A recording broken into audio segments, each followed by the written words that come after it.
3 chip shots around the green, 3 clubs, and 3 different ball positions. I'm going to show you how those factors can save you 3 shots around the green. I'm PGA teaching professional Todd Kolb, Director of Instruction for US Golf TV.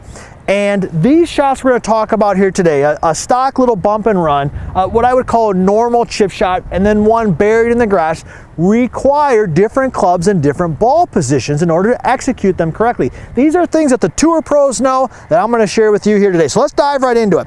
So the first shot right here is a basic little bump and run. I'm only gonna land it 3 or 4 feet in the air, carry it 3 or 4 feet in the air, and we're just going to roll it up. Now some people, if you really struggle with your chipping, they might actually even putt this, and that would be acceptable also. But let's talk about how we hit it with the chip shot. So the first thing I'm going to do is I'm going to use a pitching wedge.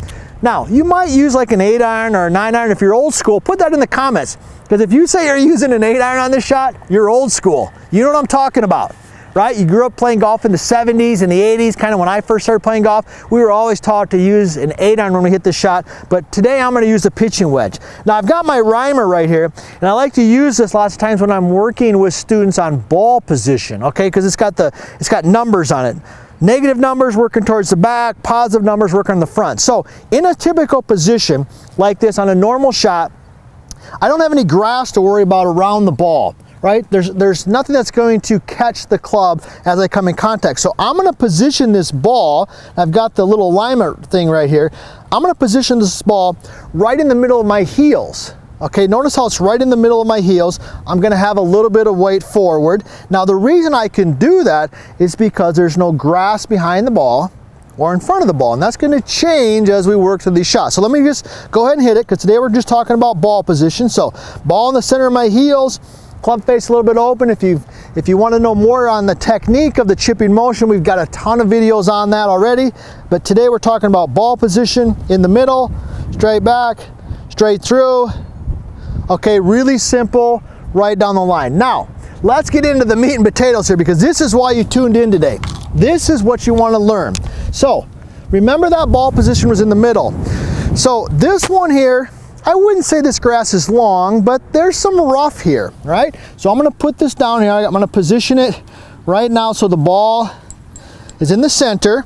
Now this time, I'm going to go to my 54 degree. I want a little bit more loft because I've got to carry the ball a little bit further. But today's focus is on ball position, all right? Ball position. So because there's some grass around the ball, nothing crazy, but there's some grass behind the ball there, I'm going to actually move the ball back a little bit. So I'm going to move this back here to the -2. I'm going to move the ball back to match that. Now, why am I doing that? Well, I'm doing that because I want the club to come in contact with the golf ball as it's still traveling in a slight descending motion. Okay, remember on the first shot I hit, there was no grass, so I basically was catching it pretty much at the bottom of the arc. But this one here, I want to catch it as it's traveling slightly down.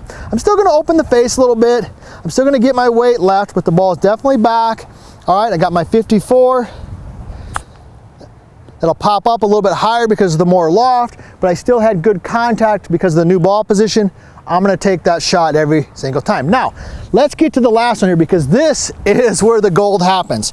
This is where the gold happens. And I got to tell you this, if you haven't already, hey, do me a favor, subscribe to the channel here at US Golf TV, ring the bell, and do me a favor, tell a friend about us, all right? Help us out a little bit, spread the word of what we're doing here at US Golf TV. All right, so here we go. Once again, I'm going to position it with the Rymer so it's in the 0. Now this time, I'm going to go to my most lofted club. That's my 58 degree, okay, my 58 degree. But you can see there's a lot of grass right here, okay, and it's thick, all right, and it's long.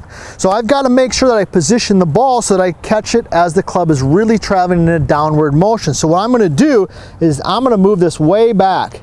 I'm going to move this thing back here. I'm back by about somewhere between the -4 and the -5. So let me move the ball back there, okay. Get it down in there because I want you to know that I'm actually hitting a shot where it's buried. I don't want you to think I'm cheating on there. If you do, put that in the comments. We got that ball way back. Now, I'm still got my weight a little bit forward. I got the club face a little bit open. Here we go, make my swing.